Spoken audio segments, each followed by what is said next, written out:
Here we go. CM, Major Coast from Wales. Major Coast indeed. All right. Facing a Caro. Let's play a Von Hennig. Let's play a Von Hennig Gambit. Here we go. We got an acceptance, got bishop f5, which is correct in the Von Hennig, trying to get the bishop out before e6. A preliminary bishop g6. This is interesting, because usually it's e6 here, and then I play an h5, threatening my nonsense sacrifices. But bishop g6 first. If I just go to h5, there's just h6. So I'm going to go to e5, I think. But I like my nonsense. It's kind of interesting. Alright, knight e5. So e6 now. I'm going to have to attack a little bit differently.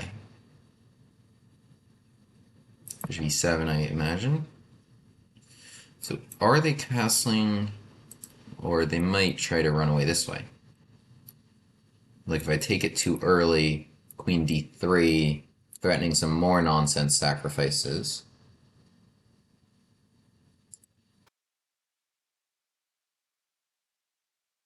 For sure is I don't want to leave that hanging.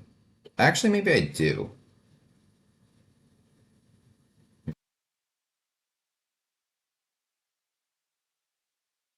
Okay,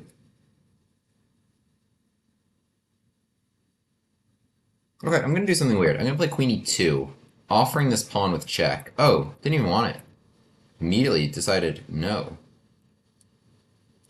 Okay. Very well. Let's swing the rook in.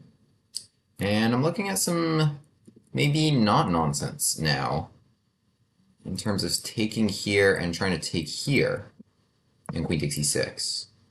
So that's what they're tempting me to do with this move right now. Takes, takes, takes, takes, and queen e6. I think I have to go for that. I mean, I could just play bishop b3 and enjoy my compensation. But I think we're going to be a little bit crazier than that. Let's go for it. Bishop e6, sacrificing the piece. If bishop h5 right now, so that they can just take next move after moving the queen, my plan is queen takes h5. Knight takes, and then take here, and then I think I can punch him out from there. King f8, take. Okay, but they didn't go for that line. So take here. I'm allowing queen d4 at any moment. I'm going to take this. Actually, hang on. Hang on a second here.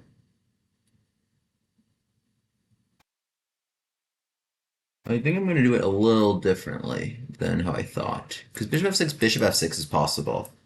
Takes king f8 and e4. That might still be killing. But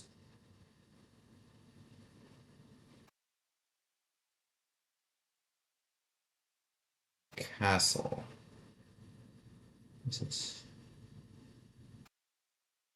Okay, I'm going to take here, actually.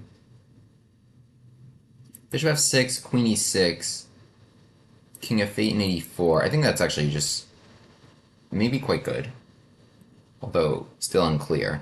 I'm also very low on time now. I'm at 26 seconds.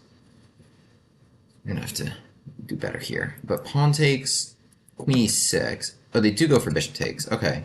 We'll check the other line after the game. King e4 now. Takes king h1.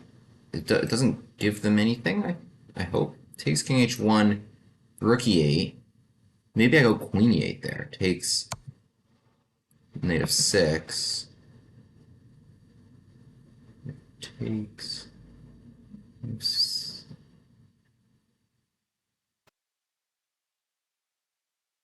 Rook e8. Takes, king takes. Knight 6, king d8, rook d1. That's very playable. That's an equal endgame. But rook e8, queen back, I risk just being down a piece. Yeah, if they play rook e8, so the line I'm thinking about is takes, takes, knight f6, check, king d8, and then rook d1. Which is wild. How am I not... I don't even have any pawns for the piece that I sacrificed, because that's me getting the whole piece back. But somehow I don't have any pawns. Oh, they go for this. But I think this should just win. And mate? I also have this mate threat, which is the slicker one. They have rook h2, king h2, check king g1, check rook f2. But yeah, I mean, my knight just slithered right behind their defenses. They, like, this wasn't my only threat. They brought in knight d5 to defend. Yes, this is what I was talking about. Check h4 and rook f2. This is their last check. And now I have a very nice mate threat too. But yeah, I played knight e4. I was threatening to take f6. And so that's why they played knight d5. But the knight just came right behind their defenses. Am I winning, son? I think so, Dad. I think so. I think we've got him with the mate threats here. Let's get the queen. Some more spite checks. One more. Last spite check. Make it a good one. King f3. That distance diagonally from the knight. It's a good distance. And I want to do the fancy queen sack mate. Oh, but they blocked that mate. Oh, rude. Rude, rude, rude. Alright. GG, GG. Alright, let's have a look at that one. Thank you, thank you. That was a good one.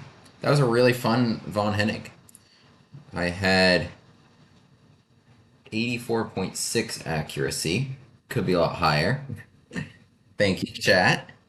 Thank you, thank you. So, Von Hennig Gambit, knight c3, allowing d takes e4. Instead of taking that pawn back, d takes e4, almost everyone plays this, there's really not much else to do. Instead of taking that pawn back, we take the diagonal that they just gave us, right there. Knight f6 protects the pawn, f3, trade with some nice development and some nice ideas on these open files. We have fewer pawns, but more open files, as Eric Rosen likes to say. Some nice tricks here. If bishop to g4, knight e5, one of the nicer tricks. This bishop is hit, and so is mate. So if you protect mate, you lose your bishop. And if you take the queen, you lose your king. So some good ones there. And if e6, you lock this bishop out of the game, and black will have a lot of problems on some light squares in this vicinity if they lock the bishop out of the game. So my opponent plays bishop f5 and castles. And I've made a few videos about this with e6, knight g5. White can play, so this is following all of Stockfish's recommendations. And now, so black needs to be careful of some more tricks. If they just do something normal, like bishop out, or hit the knight, we can take on f7 and f5 using this pin. And here white is winning. Well, equal material and not equal kings. So in this position, black needs bishop g6 to get the bishop out of the way. So they got it here, they've done everything right. But then there's this crazy sacrifice where the knight comes into e6. And some more fun. But that's not what happened in the game. My opponent actually played bishop to g6. So now it's like, okay, if I do something normal, right, then they just play e6, and then maybe they're okay castling. Bishop and knight here shield their king, and they have an extra pawn. If I play knight g5, there's actually nothing to sacrifice on. And I could take f7, but it would probably just lose a piece. So bishop g6 kind of interesting. And I play knight e5. Engine liked this maneuver. Knight on c3, I understand. Knight on c3 wasn't doing a whole lot, and after knight f4, there's actually even more sacrificial opportunities, probably, with knights and bishops hitting all of these points around here. So that looks fun. In the game, I play knight e5, which I don't think is a bad move, e6, and bishop g5, bring out our pieces, and queen e2. It's saying that's a blunder. I was offering this pawn. My opponent immediately plays knight d7. I was going to allow them to take with check. And here now with castles, for instance, I was going to play rook d1. So everything's defended. And I actually like this compensation a lot. And yeah, now it's equal, actually. So castles being a mistake, it's saying this sacrifice can work. So this is some fun stuff. This is some very fun stuff. And now a rook can swing around to deliver the blow. So interesting ideas here.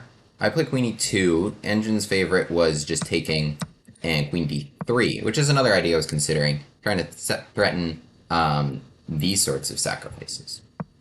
In the game, queen e2, my opponent immediately just plays knight d7, though.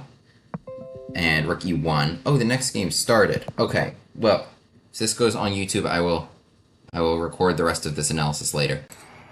I wasn't lying. Let's keep analyzing this crazy game. So I played rook e1 here, which the engine doesn't like, because it's saying knight takes e5, black can play, and after pawn takes, knight can sit solidly on d5, well supported by these pawns, and no hits on f7 because the bishop supports everything here. So here, black is probably pretty solid. Maybe I can trade and zigzag my knight in there, but black in general has a quite solid structure here. Both the knight and the bishop sit very well. What I should have done, they should take here, I should have taken this opportunity to take on g6, actually, which puts bishop takes e6 and other ideas still on the table, though probably not at the moment. I should probably complete development. In the game, though, rook e1, knight b6, and that opened the door for this very, very interesting sacrifice. I could just come back bishop to b3, but that opened the door for this very interesting sacrifice here, where I played bishop takes e6. And so bishop takes e6 is a lot of fun. And the engine actually approves, although I don't know how I don't get exclams if the engine approves of this sacrifice, but I don't. And takes, knight takes g6. Queen d4, black cannot throw in at any moment because bishop to e3 deals with the check while the queen now has to move and the rook will hang.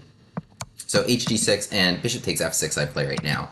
And it appears I could lead with queen e6, although the reason I didn't in the game was because of just queen d7, proposing a queen trade and threatening to castle long. I was actually looking at this line in the game, rook takes f6, so if they trade queens I can save my rook. If they take here, queen takes f6 using this pin, but then they can castle long, and rook e7, and maybe they go check, but apparently this is quite playable, though I'm down in exchange. In the game, I led with bishop f6 for the reason that I wanted to go queen takes e6 with check, although it gave black another option here of gf6. And queen e6 now, threatening like rook takes and other things. They can play king f8, it appears, to hang on. I have to make more threats, but maybe they can continue to hang on by running their king over there. But tricky defense, this is why it's fun to just attack, because even titled players, you know, it's like finding all these defenses so hard. So bishop takes f6 looks maybe rather solid that the king can sit here behind this bishop. However, now I play knight to e4, threatening to take f6 and crash through. Check, king h1, and now here black had to be very precise, and this is what I was talking about in the game, rook to e8. Oh, knight g5, what a move. But I was actually talking about this line in the game, queen takes e8, king takes, knight takes f6, check, and double check, king d8, and rook d1, and then they have to take this rook, and this is what I was talking about with equal pawns, it's check, so I saved my knight. This is what I was talking about with equal pawns. Endgame. Kind of some crazy lines that I was calculating in the game. The engine actually recommends this move, knight g5, equally crazy. The point being we're threatening mate, and they take our queen. This is a fork. What a fork. Takes. Black has two pieces for the rook, so they're probably okay. However, you know, the line continues by swapping that rook and then maybe immediately picking off some pawns. So some interesting lines there, but those were not seen in the game. My opponent played knight d5, trying to reinforce the bishop on f6, and in fact rook e8 being their only move. You can see everything else here, I've kept the engine on, everything else here is losing, and knight d5 was one of them. So it guards against f6, but alas, that wasn't my only threat. Knight b6, and now immediately queen f7, and the other fun thing that I was talking about in the game was, in addition to queen f7, was queen e8 mate, where I can sacrifice the queen and checkmate there with these squares guarded. In the game, some spite checks, and there's really nothing black can do. There's no way to guard this square, and my opponent gives some more spike checks and gets mated. So yeah, thanks so much for watching, and subscribe on YouTube, and I'll see you guys on the next Title Tuesday with more crazy gambits. Peace out, Gambit Chaz.